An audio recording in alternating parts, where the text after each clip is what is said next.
नमस्कार दोस्तों, हमारा इंडिया के एक और एपिसोड में आपका स्वागत है। तो मिलाते हैं आपको ब्रिगेड तरुण माधवन साहब से। Thank you ji, thank you Manish ji. जय हिंद दोस्तों, हमेशा अच्छा लगता है आपके साथ जुड़ते हुए और हमारा इंडिया के एक नए एपिसोड में आपका स्वागत है। Hi to all our viewers, hi stands for Hamara India. Sir चले आगे के टॉपिक के बिल्कुल बिल्कुल, बताइए प्लीज शूट। सर मैंने मोस्ट ऑफ द टाइम देखा है कि ऐसी बड़ी सारी एजेंसीज हैं जिनको गवर्नमेंट लैंड अलॉटेड होती है और वो उस लैंड के अलावा जो अलग लैंड है जो उनकी बाउंड्री से टच करती है उसका दबा के मिस यूज करती है। मतलब जो कॉमन पब्लिक स्पेसेस हैं उसका यूज कर रही हैं, उसको भी एक्वायर कर लेती हैं। बिल्कुल, अपनी बाउंड्री के बाहर भी एक्वायर कर लिया, चाहे वो हॉस्पिटल्स हो, चाहे वो कोई भी एजेंसीज हो, स्कूल्स हो, मॉल्स हैं। मैंने बहुत बार देखा है। सर आपका इस बारे में क्या कहना है हमारे दर्शकों से? मनीष जी, पॉइंट तो बहुत सही है अगर आप देखें, लेकिन कोई इस मुद्दे को उठाता नहीं है। जैसा कि आपने कहा ना, जो जमीन आपने खरीदी है आपका अधिकार वहां तक सीमित है, उसके जो बाहर की जमीन है वो कॉमन पब्लिक यूज लैंड है, उस पर आपका अधिकार नहीं है। लेकिन अक्सर जो है इसको लोग समझते नहीं है। जैसा कि आपने बताया, मॉल्स हैं, हॉस्पिटल्स हैं, स्कूल्स हैं, भीड़ लगी हुई है, लोग इसको इस्तेमाल करे जा रहे हैं और कोई आपत्ति इसके ऊपर नहीं उठाता। सर वैसे भी क्यों उठाएगा? एक समझिए, एक कॉमन आदमी है, मॉल में भी बच्चों को लेके घूमने गया है, उसको क्या मतलब पड़ता है कि मॉल ने जमीन घेर रखी है, वो बेचारा कहाँ तक लड़ेगा? नहीं, फर्क तो पड़ता है। पार्किंग है, ये है, वो है, तमाम चीजें होती हैं जिसमें इफेक्ट होता है जी। ठीक है। जैसे आपने कहा कि फुटपाथ है, कोई सर्विस लेन है या कोई कॉमन रास्ता है, उसको भी फर्क पड़ता है, लेकिन लड़ना नहीं चाहता बेचारा। क्यों? कहाँ तक फसड़ों में फंसेगा? बिल्कुल, सबकी अपनी अपनी सिक्योरिटीज भी होती हैं, लड़ेगा तो बेचारा। See what actually surprises me कि जो बाकी एजेंसियां जो इसके लिए जिम्मेवार हैं, एडमिनिस्ट्रेशन, ध्यान देना चाहिए, वो क्यों नहीं ध्यान देते? ये मुद्दे उनके नोटिस में क्यों नहीं आते हैं? क्यों नहीं आते? आई एम श्योर उनके भी अधिकारी जाते हैं। मॉल तो ऐसी जगह हर कोई विजिट करता है, जाता है सर। स्कूल में लोगों के बच्चे पढ़ रहे हैं, अस्पताल में लोग जा रहे हैं, कुछ तो क्या मतलब ये चीजें उनकी नोटिस में नहीं आती हैं कि जो इसके ऊपर ये बातचीत नहीं होती है या ये सारे टॉपिक नहीं उठते हैं? अच्छा सर, मॉल तो मॉल या हॉस्पिटल तो हॉस्पिटल, मैंने देखा है कि जो रास्तों पे ये जो ऑटो रिक्शा वाले हैं, इलेक्ट्रिक रिक्शा वाले हैं, इवन की कई बार तो मैंने देखा कार कैब्स वगैरह भी, इनकी भी अपनी अपनी लाइंस होती हैं। उस लाइन में आप एक बार अपना व्हीकल खड़ा करके देखो, ये सीधा बोलते हैं हमारी पार्किंग है, यहाँ से हटा लो। इनको भी कोई क्यों नहीं बोलता है? हाँ, आप जो बता रहे हैं पॉइंट बहुत सही है। बहुत जगह देखें तो जो इनके लिए निर्धारित जोन है या जो निर्धारित जोन नहीं भी हैं, उसके भी बियॉन्ड ये लोग आके खड़े हो जाते हैं, चौराहों पे खड़े हो गए, जगह ऑक्यूपाई कर रहे हैं, क्रॉसिंग पे खड़े हो जाते हैं। तो इतना traffic jam, congestion, accident, traffic hazard जो है, मतलब आपका मुद्दा घूम फिर के एक ही है, जो कॉमन पब्लिक स्पेसेस पे हैं, इन लोगों का अधिकार उनके ऊपर नहीं है, जिसपे ये अधिकार जमाने लगते हैं। और ये सारी चीजें जो कंसर्न अथॉरिटीज हैं उनके संज्ञान में क्यों नहीं आती? Am I right Manish ji? बिल्कुल सर। तो सर आज हम इसलिए ही शायद साथ बैठे हैं कि लोकल हमारे जो व्यूअर्स हैं या हमारे कुछ ऐसे लोग हैं जो ये वीडियोस देखते हैं, उनको भी ये बात दिमाग में आए। ये सब जगह कॉमन है, कोई शहर निर्धारित नहीं है, ये सारे शहरों में यही परिस्थिति है। तो सर सबसे पहले चलते हैं मॉल्स की तरफ। देखिए, अगर आप मॉल्स में भी जाओ तो मैंने बताया ना कि कोई साइड लेन्स हैं, कॉमन पार्किंग स्पेसेस हैं, मॉल वाले अधिकारी उसको अपना समझ लेते हैं जी। वो चेनें लगाना चालू कर देते हैं जी, प्लास्टिक की कोन्स लगाना चालू कर देते हैं और इसको कंट्रोल करना चालू कर देते हैं जी। बाहर पार्किंग चालू कर देते हैं जी। और तो और मेन बात यह है कि अपना स्टाफ उन्होंने बाहर लगाया हुआ है और वो उस पार्किंग का पैसा भी लेने लगते हैं जी। कोई आदमी ऐसे अगर वहां पे खड़ा भी हो जाएगा तो उसको हटाएंगे कि आप हटिए यहाँ से। क्यों भाई वो जगह तो आपकी है ही नहीं।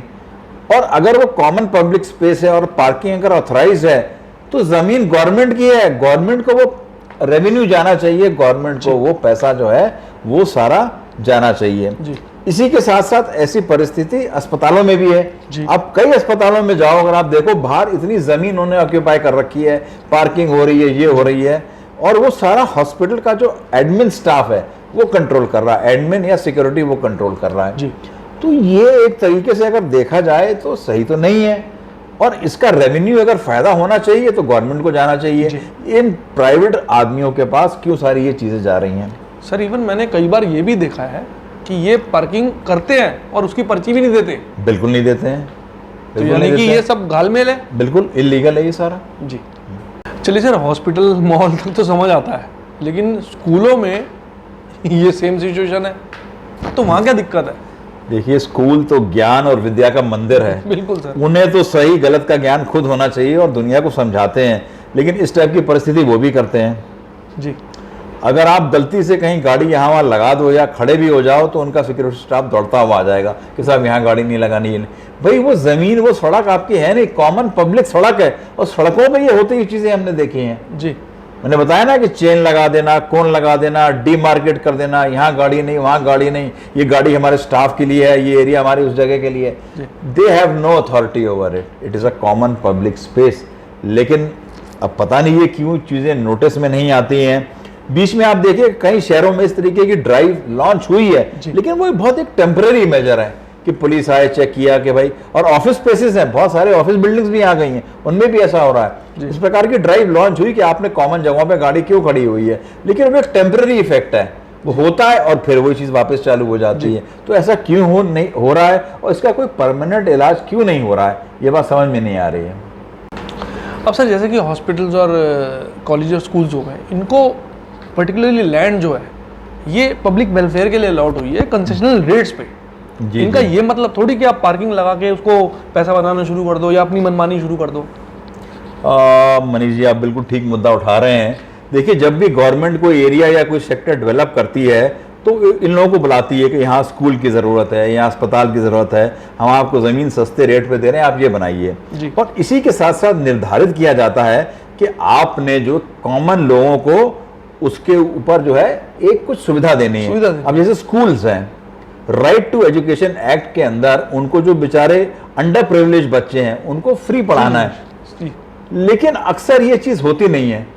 या तो अंडर प्रिविलेज बच्चों की अलग से क्लास लगाते हैं या खाली कागजों में भर देते हैं। वो अंडर प्रिविलेज बच्चे नॉर्मल क्लास में बैठे बहुत कम देखने को मिलेगा। मैं कह नहीं सकता, मतलब कोई तथ्य ऐसा नहीं है, लेकिन ये चीजें कई बार सुनने में आई हैं इस प्रकार की। इसी प्रकार जब अस्पताल की बात करें, they are suppose to treat the under privilege patients free of cost. जो बेचारे गरीब हैं, जो नहीं अफोर्ड कर सकते हैं, उनको आपको फ्री। प्राइवेट हॉस्पिटल, हाँ, प्राइवेट हॉस्पिटल्स की बात कर रहा हूँ। सरकारी तो खैर करता ही है, वो तो 5-10 रुपए की पर्ची बनाएगा, लेकिन जो प्राइवेट हॉस्पिटल्स की बात, लेकिन ऐसा होता नहीं है। धीरे धीरे इन सारी चीजों का कमर्शियलाइजेशन चालू हो जाता है। ठीक है। नहीं, आप स्कूल्स देखें तो बहुत सारी एकेडमीज चालू कर दी स्कूल्स ने। Archery academy, shooting academy, cricket academy, tennis academy, फला एकेडमी। जब आप ये लैंड जो गवर्नमेंट ने आपको कंसेशनल रेट पे दी है, उसका आप कमर्शियल इस्तेमाल कर रहे हो, क्या ये सही है? क्या इस पर्पस के लिए आपको लैंड मिली थी? तो ये सोचने वाली बात है। जी सर, तो जैसा आप बता रहे हो कि ये कायदे से तो मिसयूज ही है, तो इसका सॉल्यूशन क्या है? अब बहुत बार अगर आप देखते हो तो कई बार जो एडमिन है, सिक्योरिटी स्टाफ, इस चक्कर में आपका झगड़ा होने लगता है, और एक आम आदमी झगड़ा नहीं करना चाहता, मैं भी नहीं चाहता। तो देखिए, इसका सलूशन तो बेसिकली यही है कि जिस पर्पस के लिए आपको लैंड अलॉट हुई है, गवर्नमेंट ने आपको सस्ते रियायती दाम पे दी है, आप उसका सही इस्तेमाल करें। और ऐसा अगर करना है तो गवर्नमेंट को कई बैन लगाने पड़ेंगे, ये सारी जो एक्टिविटीज़ हैं उनको बंद करना पड़ेगा। लेकिन दूसरा सोल्यूशन ये भी है, अगर कि अब ऐसी एक्टिविटीज बंद नहीं कर पा रहे हैं, आपके पास इतना समाधान नहीं है, तो कम से कम जिन रेटों में आपने लैंड अलॉट की है, जो उसकी अब आज की कमर्शियल वैल्यू है, आप वो डिफरेंस क्लेम करें। बिल्कुल। अगर आप कोई पर्टिकुलर व्यक्ति है या कोई संस्था नहीं मान रही है, अगर उसने कमर्शियल एक्टिविटी इस हाई लेवल पे चालू कर दी है, मैं बताया ना, जिम, स्विमिंग पूल, जिसमें बाहर की जनता भी आ रही है, दिखा देते हैं कि स्कूली बच्चों के लिए है, लेकिन वो स्कूली बच्चों के लिए नहीं है, बाहर की जनता आ रही है उसमें, तो फिर आप उनसे वो जो डिफरेंस है लैंड रेट का, आप उसको दे दीजिए, then let them carry out commercial activity. मैंने एक आध अस्पताल ऐसे भी देखा जिन्होंने पार्किंग अपने अंदर बनाई है अपनी लैंड में, तो उनका पूरा अधिकार है कि मेरी जमीन मैंने खरीदी है, मैंने अपनी पार्किंग बनाई है, मैं चार्ज कर रहा हूं, दैट इज फेयर इनफ। लेकिन जो जमीन आपको जिस पर्पस के लिए अलॉट हुई है और सस्ते रेट में मिली है, अगर आप उसका सही इस्तेमाल नहीं कर रहे हो, तो फिर इसका या तो फिर ऐसे निवारण हो सकता है। अच्छा सर, मैंने कई बार ये भी देखा है कि जो इनकी सिक्योरिटी सिस्टम होता है, अगर आप थोड़ा बहुत भी इधर उधर पार्क कर दो या फिर आप रास्ता वस्ता पूछ लो, थोड़ी देर गाड़ी खड़ी करके, या आके झगड़ने लगते हैं। तो इसके लिए इनका क्या इलाज है? भाई देखिए, सिक्योरिटी क्या है, 90% सिक्योरिटी जो है वो आउटसोर्स है, सिक्योरिटी है, उसको जो समझा दिया गया वो कर रहा है। ये जिम्मेवारी किसकी होती है? मैनेजमेंट की, एडमिन स्टाफ की, जो संस्था के उनको सही गाइडलाइन करें। अब उन्होंने उनको गलत निर्देश दे दिए हैं तो वो लोगों से झगड़ने लगते हैं जी। आप उनको सही बताएं, भाई ये जमीन तो ठीक है आप मैनेज कर रहे हो जी। लेकिन ये जमीन हमारी नहीं है, जी। ये कॉमन पब्लिक यूज की लैंड है। अगर इस तरीके की आप उनको सही गाइडलाइन दोगे तो ये परिस्थिति आएगी नहीं। अच्छा सर, मैंने कई बार ये भी देखा है कि मॉल्स के बाहर खाने पीने की दुकानें खुल जाती हैं, नहीं तो और कुछ नहीं होगा तो ऑटो वाले खड़े होते हैं, क्योंकि पब्लिक आएगी और जाएगी तो उसको मीन्स ऑफ ट्रांसपोर्ट चाहिए। आप मॉल्स की बात कर रहे हैं मनीष जी, मैं तो नेशनल हाईवेज की बात कर रहा हूँ। आपको तमाम लोग मिल जाएंगे, पानी बेच रहे हैं, छल्ली वाले, फलाना वाले। ये बड़ा अच्छा मुद्दा उठाया आपने। जो कॉमन जो लैंड है, जो इतनी जो रोड है, इतनी एक्सेस है कि इतना ट्रैफिक है, उस पे इस प्रकार के वेंडर्स खड़े हो रही हैं। तो सर इसके बारे में क्या बोलेंगे? भाई उसके बारे में ये भी बहुत बड़ा सेफ्टी हैजर्ड है मनीष जी। जी। अब लोग भी मानते नहीं है। एक एग्जांपल दे रहा हूं, एक कोई कोना है जहां सड़क मुड़नी है, वहां एक आम बेचने वाला खड़ा हो गया है और जो लोग गुजर रहे हैं उनको सड़क पे खड़े होकर ही आम खरीदना है। पहली बात तो आम जो बेच रहा है उसका वहां खड़ा होना गलत है, आप इतना ट्रैफिक जैम करवा रहे हो। दूसरा जो खरीद रहा है उसकी भी इतनी मतलब नवाबियत है कि वो सड़क पर ही खरीदना चाहता है, जरा सी गाड़ी साइड में भी नहीं करना चाहता है। सर मैंने तो इवन ये भी देखा है कि लोग ऑर्डर करते हैं और डिलीवरी भी कार के अंदर होती है, रोड के बीच में बैठ के खा रहा है। बिल्कुल, रोड के बीच में बैठ के खा रहा है। उसको ये इतना एहसास नहीं है कि मेरे पीछे इतनी लंबी लाइन लगी है, इतने लोग रुके हुए हैं। मैंने कहा ना, एक सोशल ऑब्लिगेशन, एक सोशल समाज की जो जिम्मेवारी है वो बिल्कुल खत्म हो गई है। जी। बात समझ रहे हैं ना? बिल्कुल समझ। तो इस टाइप की चीजें नहीं होनी चाहिए कि भाई मेरे कारण और बाकी लोगों को क्या परेशानी हुई है। जी। आपने दूसरा उदाहरण बताया, अब मैं बता रहा हूं ना कि आप देखो कि एक एक्सप्रेस वे है या नेशनल हाईवे है, बीच में ब्लॉकेट है, लोग उसको आर पार भी जा रहे हैं। बिल्कुल जा रहे हैं सर। होना ही नहीं चाहिए। कल को ट्रैफिक एक्सीडेंट होता है, कल कोई मर गया तो जिम्मेवारी किसकी है? जो निकलने वाला भाग जाएगा। निकलने वाला कहा, भाई जो गाड़ी जा रही थी उसने मार दिया उसको। बिल्कुल sir. You are not suppose to be crossing that national highway. भाई गवर्नमेंट ने जो है फुट ओवर ब्रिज भी बना दिए, बहुत जगह लोग इस्तेमाल नहीं करना चाहते हैं। जी। गलत साइड से आ रहे हैं जी। तो अब इसके लिए कौन जिम्मेवार है? इतना ट्रैफिक उल्टा चलता है कि बिगेस्ट सेफ्टी हैजार्ड है वो। जी। उसी प्रकार जो आप बता रहे हो कि ऑटो रिक्शा वाले, ई रिक्शा वाले, टैक्सी वाले, वो चौराहों पे बिखर बिखर बिखर बिखर के आगे आ गए। इतना बिखर के आगे आ गए हैं कि आधी आधी सड़क उन्होंने कब्जा कर ली है। तो आम जनता के लिए जगह बची ही नहीं है कि आप उस रोड को इस्तेमाल कर सकें। और कहने को 4-4, 8-8 लाइन का रोड, 4-4, 8-8 लेन का रोड है।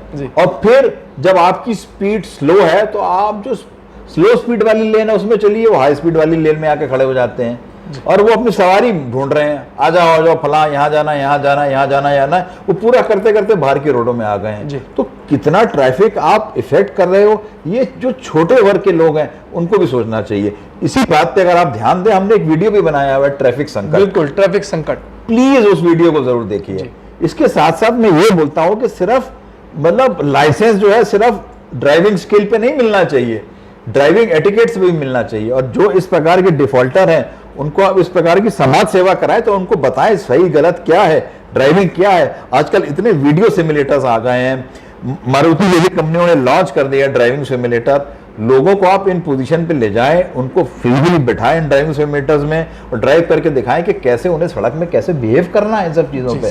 तो ये ज्ञान बहुत बहुत ज़रूरी है। जब तक आप इन चीज़ों का पालन नहीं करोगे, ट्रैफिक गड़बड़ होता रहेगा। लोग कहते हैं ना कि अगर कोई कहता है कि आई एंजॉय ड्राइविंग, मैं तो कहता हूँ हिंदुस्तान में ड्राइव करना एक सजा है। पता नहीं कैसे कह देता है कि मैं driving enjoy. You have to be on your toes constantly, आपको कॉन्स्टेंटली अलर्ट रहना पड़ता है। हमेशा एक्सीडेंट जरूरी नहीं कि आपकी गलती से हो, अगले की गलती से। आपको अगले के एक्शन पे भी ध्यान रखना पड़ता है। बंदा लेफ्ट राइट मुड़ रहा है, इंडिकेटर नहीं दे रहा है, लेन चेंज कर रहा है, इंडिकेटर, पहली बात तो करना नहीं चाहिए। अगर कर भी रहे हो महानुभाव तो कम से कम इंडिकेटर तो दे दो ताकि पीछे वाले को मालूम पड़ जाए कि क्या हो रहा है। तो ये सारी समस्याएं हैं, जब तक लोग इसके ऊपर ध्यान नहीं देंगे स्थिति में सुधार नहीं होने वाला। अच्छा सर, मैंने कई बार ये भी देखा है कि पेट्रोल पंप पे लंबी लंबी लाइनें लगी हुई हैं, और किसकी? स्कूल बसेस की, इनकी कैब्स की। सर उसके बारे में क्या बोलना चाहेंगे? ये भी आपने अच्छा पॉइंट उठाया, और जिसकी वजह से ट्रैफिक भी जाम हो रहा है। भाई स्कूल बस की लाइन तो लगी है सीएनजी भरवाने की, लेकिन वो रोड की गलत साइड में लगी हुई है। बिल्कुल। अगर ट्रैफिक इस तरफ जा रहा है तो वो उस तरफ से आ रही है, और एक नहीं 30-30 40-40 बस लगी हुई हैं। बिल्कुल। अब ये अथॉरिटीज की नोटिस में क्यों नहीं चीजें आती, मुझे समझ में नहीं आता है। और बहुत सारी जगह इन्होंने ट्रैफिक जैम लगा रखा है जी। क्या स्कूल अथॉरिटीज को मालूम नहीं है, उनका एडमिन स्टाफ जाके देखता नहीं है कि किस प्रकार उनकी बसें सीएनजी भरवा रही हैं? लिख तो देते हैं बस के पीछे in case of any problem contact this number, लेकिन क्यों नहीं एक्शन लिया जाता उसके ऊपर? इवन सर अगर इनको सीएनजी भरवानी है तो ये अपनी नाइट में भरवाएं, रात में भरवाएं, कुछ करवाएं। ये पब्लिक टाइम में क्यों? नहीं वो चलो, और सीएनजी बसें साफ कर रहे हैं जी। खड़े हो गए सड़क पे, लाइन लगाई, 30-40 बस लग गई, छोटी छोटी सीढ़ी लगाई और बसें साफ करे जा रहे हैं। आपको करना है, आपने स्कूल में जाके खड़ी करिए। स्कूलों में 100 जगह नहीं है बस खड़ी करने के लिए, बाहर सड़क पे बसें लगा देते हैं, घेर लेते हैं पूरी जगह। तो ये बहुत सारे इश्यूज हैं मनीष जी। आम आदमी जिसने सफर करता है उसको तकलीफ होती है। जिन कॉलोनी टाइप के स्कूल बने हैं वो तो बेचारे लोग रोते हैं कि कहाँ हमने मकान ले लिया, घर ले लिया, हम कहाँ फंस गए। सुबह और दोपहर हमारी तो जो है ट्रैफिक की ऐसी तैसी हो जाती है। तो ये सारी इशू हैं। और मैंने कहा ना कि लोग तो यहाँ पे गलत साइड पे भी चलाने लग गए हैं, उसको अधिकार समझते हैं।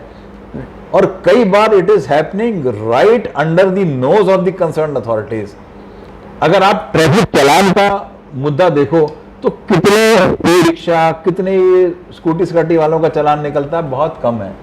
गाड़ियों का चालान फटाफट निकल जाता है। बिल्कुल सर, तो फट से फोटो खिंच जाती है और चालान निकल जाता है। लेकिन जो पब्लिक ट्रांसपोर्ट वाले जो है आदमी हैं, उनका चालान कितना निकल रहा है, ये स्टैटिस्टिक्स भी निकालनी चाहिए।